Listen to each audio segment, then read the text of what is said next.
Hello, it's been quite some time since I've done one of these videos actually, and I said to myself 2 days ago I would never do another one again because of the level of pure cringe involved. However, here I am, big hypocrite, talking about my new sleeping bag. And the reason I wanted to do a video on the sleeping bag really is because, well, one, I wanted to give my first impressions because I'm not actually sure if I want to keep it. So it's a Thermarest Hyperion 32 and it's a 3-season bag, so comfort temperature is about 0 degrees. It's only 460 grams, so that was the main driving force behind buying it really, was the weight, because it's super lightweight. It compresses down, so it's got a compression sack which supposedly will fit smaller than this. So on paper it seems like a really good bag. So the question is, what are my primary concerns? Well, just to sort of tell you about the features, I guess. So this particular bag, the way that it was designed was that 70% of the downfill would be on the top and 30% on the bottom. And their reasoning is that when you are sleeping, the down gets compressed underneath you anyway and doesn't actually contribute to that much warmth.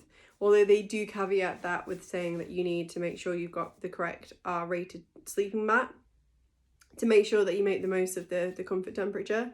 Has some toggles on the back, so if you want to attach it to your sleeping mat, then you can. I often roll off my mat quite frequently actually, because for some reason I can never find a flat pitch. Looks flat, put your tent down, not flat. When I was reading reviews, the two things that people were most concerned about was the zip and also the width of the bag as well. I don't see any problems with the zip. However, it is only a half zip, so they've done it for warmth to try and get the weight down, essentially, for heat retention. So I do understand it. It's just, if you're going to use it for whole 3 seasons, when it gets really warm in summer, sometimes it is nice to zip the whole thing down and just use it as a quilt as opposed to get in the whole thing. So that is a minor concern about how practical that's realistically going to be in the summer months, because it's light enough that you could, take it all year round. In terms of the width, so this comes in 3 sizes. You can get it in small, regular, and long. So regular is supposedly up to 6 foot.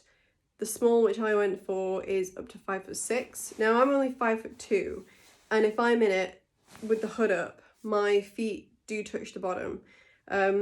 So for me that is a bit of an issue because there's not really a lot of wiggle room. And it is incredibly narrow. I don't think I'm the widest person, but especially around the toe box, it is very narrow. So it does seem like a really good bag. I was really excited to get it. And to be honest, I need to get back in it and have another go.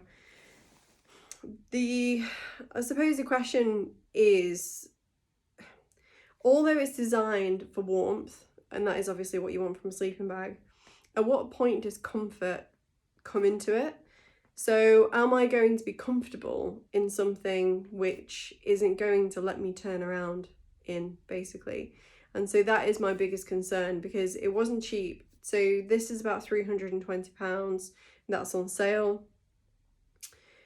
And the reason behind the price really is because of the weight. So it is expensive, but if you're looking at some of the other bags with the same similar sort of comfort rating temperature that are equally as light, you're quickly getting into sort of like the £500 mark, and that's obviously with a full zip and obviously a little bit wider. So I suppose it's one of those, it's what do you prefer, and yeah, I can't decide what to do with it at the minute. So if anyone does have any experiences with the bag, then I'd be interested to hear your thoughts. But yeah, so that's my initial impressions, and I suppose I'll let you know if I decide to